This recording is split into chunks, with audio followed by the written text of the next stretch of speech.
경쟁 우위란 다른 기업과 경쟁하여 우월한 성과를 만들 수 있는지를 판단하는 개념을 말합니다. 기업들은 각각의 경쟁 우위를 구축하기 위해서 특정 분야에 집중하는 경향이 있습니다.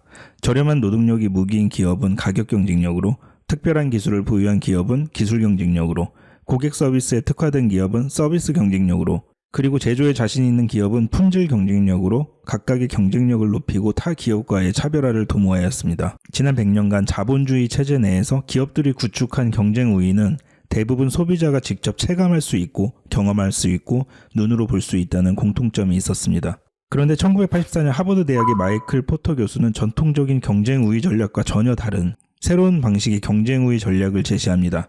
가치사슬, 즉 밸류체인이라 일컬어지는 가치 경쟁력 구축이 바로 그것입니다. 밸류체인이란 저렴한 가격을 목표로 하는 것도 아니고 최고의 품질을 목표로 하는 것도 아닙니다. 밸류체인은 오직 기업의 가치 경쟁력 확보를 목표로 합니다. 밸류체인은 제품의 기획에서부터 제조, 유통, 판매 그리고 AS를 포함한 고객 만족에 이르기까지 기업 활동의 전 영역을 단계별로 세분화하여 각 단계에서 창출되는 가치를 극대화하는 전략입니다. 예를 들어 샤넬이나 에르메스는 품질과 유통을 철저하게 통제함으로써 고객이 체감하는 가치를 극대화하는 전략을 사용합니다. 비싸면 비쌀수록 고객이 체감하는 가치는 올라가지만 많이 팔면 팔수록 오히려 고객이 체감하는 가치는 떨어지기 때문에 상품의 공급을 적게 유지하여 기업 경쟁력 우위를 구축하는 전략을 사용합니다. 정반대의 상황도 있습니다. 경쟁자를 제거하여 경쟁 우위를 구축하는 IT 업계의 치킨게임은 노키아, 모토로라, 소니를 세계 초일류 기업의 리스트에서 오래전에 제거했고 우리나라의 삼성이나 SK 하이닉스를 세계 초인류 기업의 반열에 올려놓았습니다. 밸류체인은 제품의 가격이나 품질 그 자체에 초점을 맞추는 전략이 아닙니다. 비싸건 싸건 상관없이 고객이 기꺼이 지불할 수 있는 가치를 충족시키는 제품이나 서비스를 제공하여 기업의 경쟁 우위를 구축하는 것을 목표로 합니다. 이제 보험업계에서 경쟁 우위를 살펴보겠습니다. 보험업계에서 전통적인 경쟁 우위 전략은 상품 경쟁력이 아니었습니다. 수수료, 즉 자본 싸움이었습니다. 자본은 많은 설계사를 모을 수 있었고 많은 설계사는 더 많은 보험을 판매할 수 있었습니다.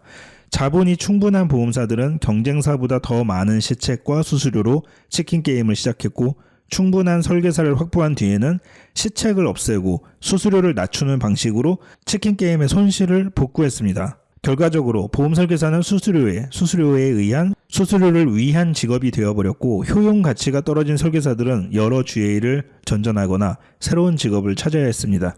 이제 여러분께 질문을 하나 드리겠습니다. 왜 GA에서 영업을 하는 것을 선택하셨습니까? 단일 보험사의 상품만 판매하는 전속 채널의 한계를 극복하기 위해서 또는 동일 상품에 대한 더 많은 수수료를 받기 위해서 또는 영업에 자신이 있어서 각기 다른 이유가 있지만 결국 더 나은 성과를 창출하기 위해서 GA를 선택했을 것입니다. 여러분들은 본인이 선택한 GA에서 소득이 지속적으로 증가할 것을 희망합니다. 그러나 시간이 흐르면서 개인 영업의 한계는 누구에게나 찾아오게 되고 미래의 어느 시점부터 소득은 급격히 감소하게 됩니다. 우리가 보험 설계사로서 개인 영업의 한계를 극복하고 소득을 지속하는 방법이 있을까요? 있다면 우리는 오늘 무엇을 해야 할까요? 보험을 판매할 수 있는 GA는 많습니다. 그러나 수수료에 종속되는 설계사의 한계를 넘어서 평생 직업으로서 미래의 비전까지 제시하는 GA는 오직 프라임에셋입니다. 프라임에셋은 모든 구성원에게 개인 영업의 한계를 극복하여 조직의 관리자로 성장할 수 있는 비전을 제시합니다. 그러나 전속 채널의 설계사는 평생 모집 활동만 해야 합니다. 그리고 대부분 GA에서 설계사는 본인을 증원한 관리자의 직급을 넘어설 수 없습니다. 설계사가 관리자로 성장하는 것은 애초부터 불가능한 일입니다. 설계사가 관리자로 성장하는 과정에는 반드시 기존 관리자와 이해의 충돌 지점이 발생하게 됩니다. GA 관리자의 소득은 본인 지급률과 설계사 지급률의 차이에 기초합니다. 설계사가 관리자가 된다는 것은 설계사의 지급률이 올라간다는 의미이며 이는 기존 관리자의 소득 감소를 의미합니다. 이것이 바로 이해의 충돌입니다. 그리고 이러한 이해 충돌에 대한 해결이 없다면 어떠한 경우에도 설계사는 관리자로 성장할 수 없습니다. 대부분 GA는 설계사의 성장이 아닌 설계사에 대한 증원만 목표로 합니다. 대부분 GA는 설계사가 관리자로 성장함으로써 공동체 전체의 성장을 추구하는 것이 아니라 오직 보험 모집을 잘하는 설계사의 증원만 목표로 합니다. 왜냐하면 그들에게는 설계사의 성장 과정에서 발생하는 이해 충돌을 해결할 솔루션이 없기 때문입니다. 그래서 대부분의 GA는 오직 관리자 중심의 성장 전략만 고수합니다. 관리자에게 모든 권한을 집중시켜서 관리자 입맛대로 조직을 운영할 수 있고 관리자의 편익을 극대화하여 또 다른 관리자를 증원한 것을 목표로 합니다. 때문에 이러한 조직에서 관리자가 아닌 설계사의 성장이나 공동체의 성장, 그리고 공정기준 같은 단어는 공허한 메아리에 불과합니다. 이러한 관리자 중심 이익구조의 문제점을 타개하기 위해 프라임에셋은 밸류체인 시스템을 구축하였습니다. 프라임에셋의 밸류체인은 공정기준과 가치 공유의 두 가지 핵심 철학으로 이루어져 있습니다. 공정기준이란 구성원 누구나 일정 자격을 확보하면 관리자로 승격할 수 있는 기회 평등을 의미합니다. 타 GA나 전속 채널에도 승격의 개념은 물론 있으나 최고 관리자로서의 승격은 불가능하며 항상 유리천장에 의한 성장의 한계가 존재합니다. 하지만 프라임에셋의 공정기준은 설계사 개인의 노력에 의하여 팀장, 지사장을 거쳐 최고 관리자인 본부장까지 승격하는데 어떠한 제약도 없는 공정한 기준입니다. 가치 공유란 설계사가 관리자로 성장하여 조직이 분할되어도 기존 관리자와 이익의 분배로 충돌하는 것이 아니라 분할된 조직이 성장한 만큼 회사와 관리자가 함께 이익을 공유하는 철학입니다. 모든 주의에서 해결하지 못하는 이해의 충돌 문제를 프라임에셋의 밸류체인은 완벽하게 해결할 뿐만 아니라 오히려 비전으로 전환시켰습니다. 프라임에셋이 밸류체인으로 구현한 공정기준과 가치 공유는 우리가 일을 하는 근본적인 이유와 성장에 대한 동기부여, 그리고 지속가능한 미래를 구현하는 프라임에셋만의 경쟁 우위이기도 합니다.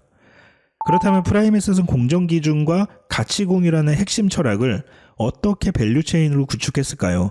이제부터 세 가지 관점의 모델을 통해 설명드리겠습니다. 밸류체인으로 창출되는 가치는 그 가치를 창출한 사람뿐 아니라 밸류체인으로 연결된 모든 구성원에게 긍정의 영향을 미치게 됩니다. 이제부터 밸류체인으로 창출되는 가치를 어떻게 FC와 FC가 공유할 수 있는지, 어떻게 FC와 지사장이 공유할 수 있는지, 그리고 어떻게 FC 지사장 본부장이 함께 공유할 수 있는지 밸류체인의 핵심 메커니즘을 알아보겠습니다. 지속가능한 미래를 꿈꾸는 한 명의 FC가 있습니다. 이해를 돕기 위해 FC의 관점을 1인칭 관점인 나로 설정하겠습니다. 나는 관리자로의 성장을 목표로 밸류체인 시스템에 참여를 결정했습니다. 나는 우선 3명의 동료를 증원했습니다. 3명의 동료를 증원한 나는 회사 규정에 의하여 FC에서 팀장으로 승격됩니다.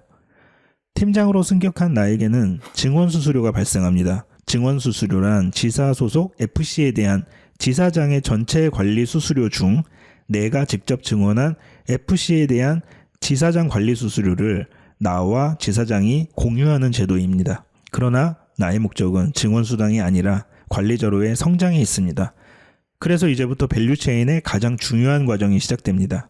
내가 할 일은 내가 참여하는 밸류체인 시스템에 나의 동료를 동참시키는 것입니다. 내가 지속가능한 미래를 위하여 관리자로 성장할 것을 결심하고 밸류체인에 참여했듯이 내가 증원한 동료도 본인의 지속가능한 미래를 위하여 본인의 밸류체인을 구축하고 나와 같은 비전을 공유하는 것입니다. 내가 증원한 동료들이 나와 같은 비전을 공유하면서 그들의 증원이 시작됩니다. 동료들이 팀장이 되면서 팀이 분할되었습니다. 나는 3명을 증원했지만 이 중 2명의 동료가 나와 같은 비전을 공유하게 되었고 그들은 3명씩을 증원했습니다. 밸류체인 구조 속에서 나의 팀은 3명에서 9명이 되었고 나는 지사장으로 승격하게 됩니다. 나는 이제부터 회사의 정식 관리자가 되었습니다. 때문에 이제부터 나에게는 증원 수당이 아닌 관리 수수료가 발생됩니다.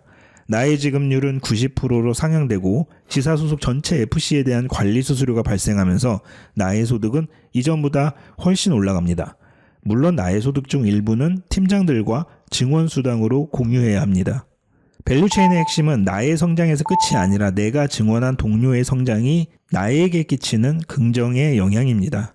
내가 증원한 팀장들, 그리고 팀장들이 증원한 FC가 모두 나와 동일한 비전을 공유한다면 지사의 구성원은 계속 증가하게 됩니다. 그리고 나의 관리 수수료 또한 지속적으로 증가합니다. 이제 내가 지사장이 된 것과 동일한 방식으로 내가 관리하는 팀장이 지사장이 되면서 나는 지사를 분할합니다. 밸류체인의 핵심 철학은 가치의 공유입니다. 지사를 분할하기 전에는 내가 관리하는 팀이었고 팀이 창출하는 가치는 관리 수수료의 형식으로 공유했습니다. 이제 그 팀의 팀장은 나와 같은 직급의 지사장이 되었고 조직은 분리되었습니다. 나는 더 이상 관리 수수료로 그들이 창출하는 가치를 공유할 수 없습니다. 하지만 이제부터 새로운 가치 공유가 시작됩니다. 지사가 분리된다는 것은 비록 내가 관리하는 조직은 감소했지만 본부의 매출은 증가했다는 의미입니다. 새로운 가치 공유는 지사 분할에 의해서 증가된 본부의 가치를 나와 본부장이 공유하는 방식입니다. 조직 분할에 의해서 증가한 가치를 본부장과 내가 공유하는 제도를 지사 분할 수수료라고 합니다. 밸류체인에 의한 성장과 분할은 비전을 공유하는 사람들에 의하여 지속됩니다. 내가 증언한 사람은 3명이지만 같은 비전을 공유하고 그 비전이 다시 공유되면서 조직은 성장하고 분할됩니다. 지사가 2개로 증가하면서 나는 최고 관리자인 본부장으로 승격합니다. 본부장으로 승격하면 지급률이 97%로 상향되면서 이전의 지사 분할 수수료는 본부 관리 수수료로 전환되며 소득은 확연하게 증가합니다. 계속해서 밸류체인에 참여하는 동료들이 증가할수록 나의 소득은 비례하여 증가합니다. 내가 본부장이 되었듯 내가 관리하는 지사장도 본부장이 될 수 있습니다. 지사 분할과 마찬가지로 새로운 본부가 분할되면 해당 지사에 대한 본부 관리 수수료는 더 이상 발생하지 않습니다. 하지만 밸류체인 시스템의 핵심 제도인 가치의 공유는 본부 분할로 증가한 회사의 이익을 본부 분할 수수료라는 방식으로 회사와 내가 공유하게 됩니다. 최초의 시작은 한 사람이었습니다. 내가 3명을 증언했고 3명이 9명이 되고 내가 지사장이 되고 나의 팀장이 지사장이 되고 내가 본부장이 되고 나의 지사장이 본부장이 되는 이러한 일련의 과정이 연쇄적으로 일어나면서 가치 공유는 지속됩니다. 모든 과정의 원동력은 개개인이 꿈꾸는 지속가능한 미래에 대한 희망입니다. 밸류체인은 지속가능한 미래를 꿈꾸는 개개인의 희망을 단순한 매출 확장과 조직의 분열로 방치하는 것이 아니라 개인의 성장과 조직의 분할로 연결하는 선순환 제도입니다. 이번에는 관점을 바꾸어서 내가 지사장일 때 밸류체인에 참여하는 FC의 가치 창출이 나에게 어떠한 결과를 가져오는지 살펴보겠습니다. FC의 증언에 의해서 지사장인 나의 관리 수수료는 지속적으로 증가합니다. 밸류체인에 참여한 한 명의 FC가 결국 아무 일도 안 하던 팀장을 지사장으로 승격시켰습니다. 팀이 지사로 분할되면서 나의 지사 관리 수수료는 감소했습니다. 하지만 새로운 분할 수수료가 발생합니다. 지사 분할 수수료의 핵심은 본부의 증가한 이익을 본부장과 내가 공유하는 데 있습니다. 비록 조직은 분할되었지만 FC의 활동이 분할된 지사의 매출을 증가시키면서 나의 분할 수수료도 지속적으로 증가합니다. FC는 이제 지사장이 되었습니다. 아무 일도 안 했던 팀장은 덕분에 지사장이 되었습니다. FC가 손지사로 분할되면서 나의 지사 분할 수수료는 잠시 감소하게 됩니다.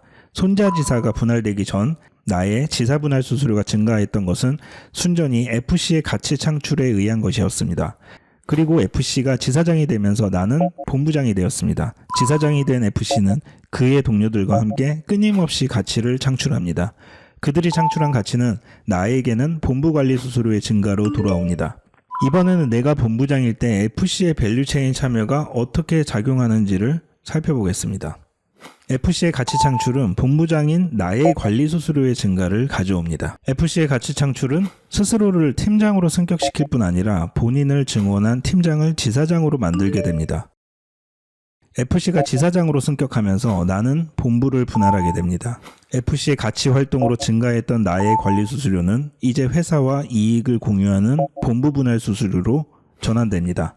지사장이 된 FC의 가치 활동은 본부 분할 수수료의 증가로 연결됩니다. 밸류체인에 참여한 FC는 지사장에서 멈추지 않습니다. FC의 지속적인 가치 창출로 인하여 나의 분할 수수료는 계속 증가합니다. FC가 본부장이 되면서 나는 손본부를 분할하게 됩니다. FC가 손본부장이 되면서 나와 FC가 동일본부 소속으로 6개월 이상을 같이 했기 때문에 서브본부의 자격을 부여받게 됩니다. FC가 손본부 분할을 하면서 기존에 봤던 분할수수료 1이 감소하였지만 이제 나는 회사에 증가한 이익에 대하여 분할수수료 2로 공유하게 됩니다. 모듈을 단순화하기 위하여 FC의 가치 창출을 제외한 다른 모든 구성원들의 가치 창출은 정지시켰습니다. 밸류체인의 비전을 공유한 FC 한 명의 가치 창출이 어마어마한 변화를 일으키는 것을 직접 확인할 수 있었습니다. 밸류체인에 의해서 FC가 팀장, 지사장을 거쳐 본부장이 될 때까지 나는 엄청난 소득 증가를 경험하게 됩니다.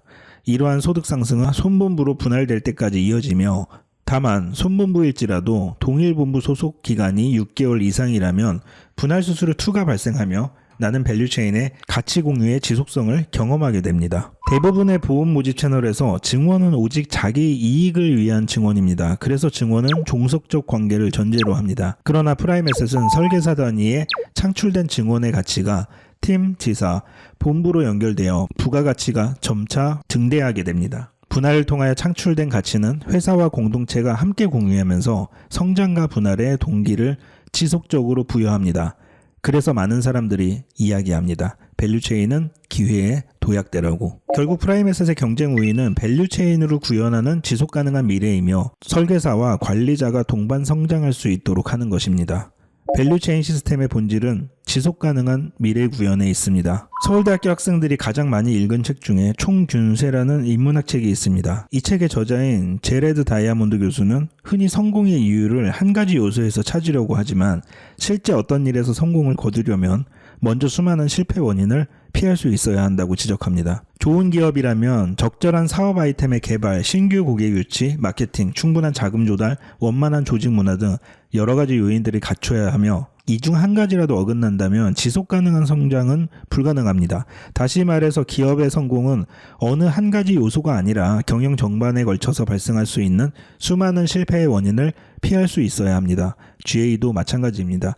GA의 지속 가능한 성장은 수수료나 시책, DB, 지원금 등 특정한 한 가지 요소로 결정되는 것이 아니라 여러 가지 요소가 적절한 조화와 균형을 유지할 수 있을 때 가능합니다. 공동체의 지속 가능한 미래를 구현하기 위해서 우리는 설계사가 조직의 관리자로 성장할 수 있는 밸류체인 시스템을 구축했습니다.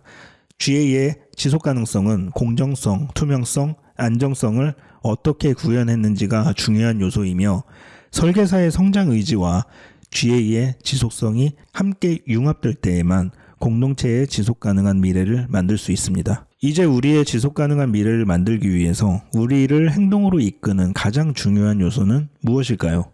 꿈, 희망, 노력?